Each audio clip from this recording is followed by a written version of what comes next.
Responsável Unicef Timor-Leste, Patrícia Giovanni, convida chefe Estado José Ramos Horta a participar na celebração Loro Mundial Balabarik nebe o tema Arona ba Futuro.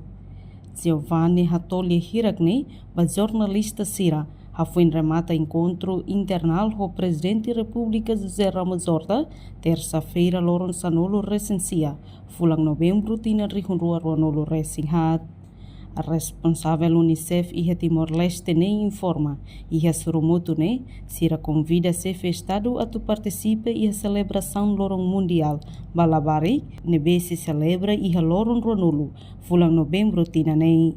Presidente da República para convida nia a assistir comemoração Lorong Mundial Balabari yang 20 de novembro abang.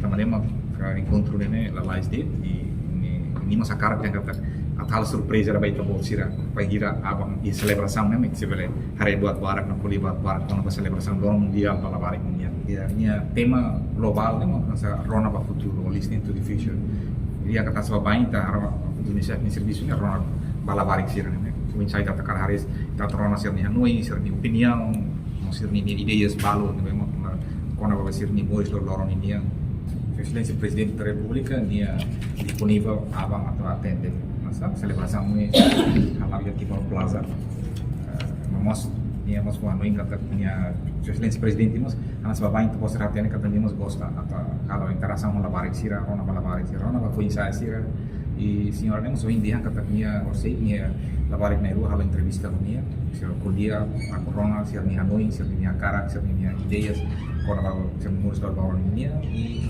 nia moso contente de ter pessoa se Roma buat nebe maksirahan poban. A reportagem Sabina Sansa, Televisão Timor Post. Janela informação ba emogoto.